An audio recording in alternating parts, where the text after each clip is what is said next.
మన పార్టీ తరపు నుంచి 57 స్థానాలు మనం గెలిచాం.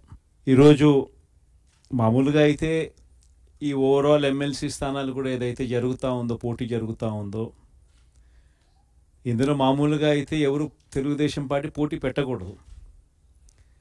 నైతిక విలువలు ఉన్న ఏ పార్టీ అయినా పోటీ పెట్టకూడదు.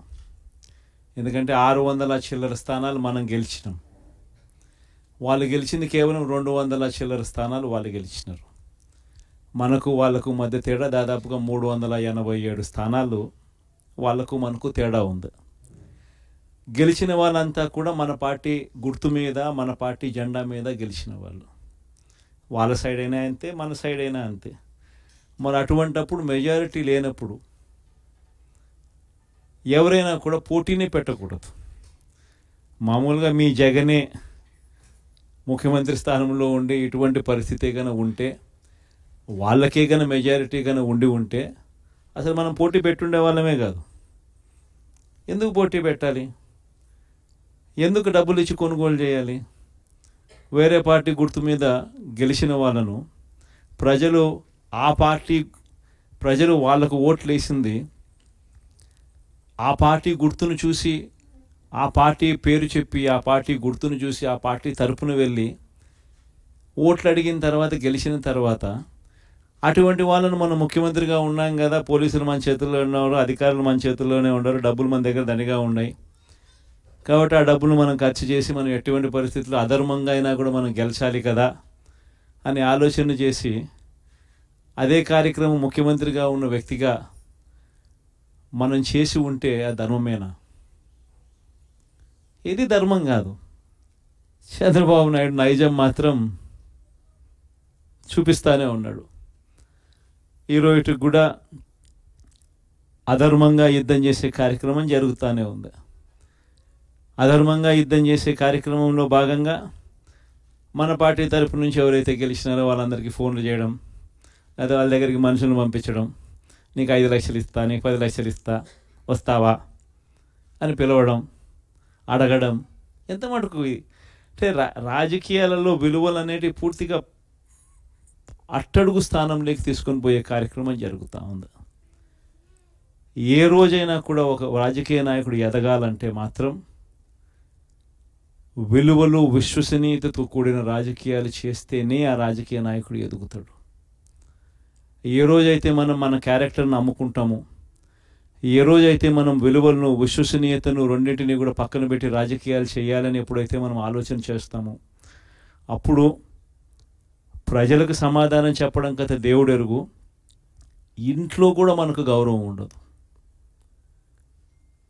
ఇంట్లో కూడా మనకు గౌరవము, వాల్యూ ఉండదు అన్న సంగతి ప్రతి ఒక్కరూ కూడా గుర్తుపెట్టుకోమని కోరుతా ఉన్నా.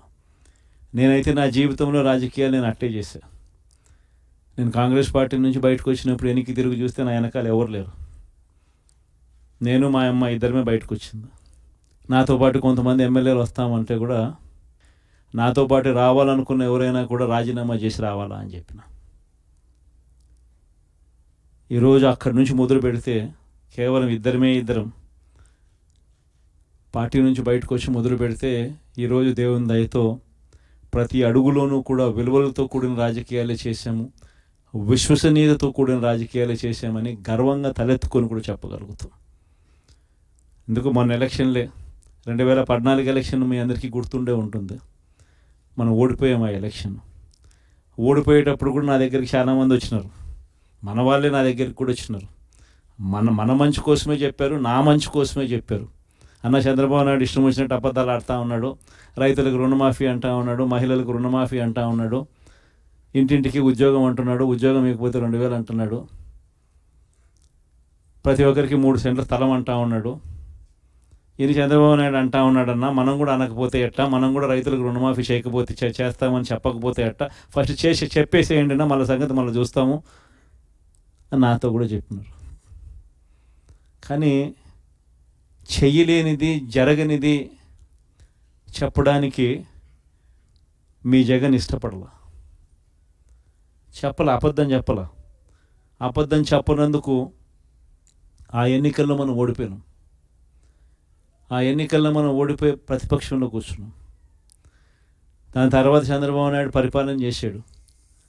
అడ్డగోలుగా ఆయన చెప్పినవన్నీ అబద్ధాలని చెప్పి ప్రజలందరూ కూడా నమ్మేట్టుగా, ప్రజలందరికీ కనిపించేట్టుగా చంద్రబాబు నాయుడు అనే వ్యక్తి ప్రజలను మోసం చేశాడు అన్నది తెలిసేట్టుగా ఆ తర్వాత 2019 ఎన్నికలు వచ్చేసరికి ఏకంగా చంద్రబాబు నాయుడు అనే వ్యక్తికి డిపాజిట్లు కూడా దక్కని అందువనమైన పరిస్థితులకి పోయాడు.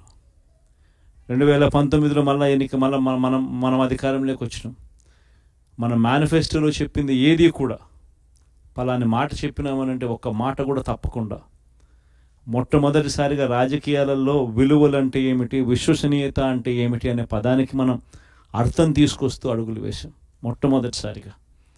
ఇంతకుముందంతా మేనిఫెస్టో అంటే చెత్తబుట్టలో వేసే డాక్యుమెంట్.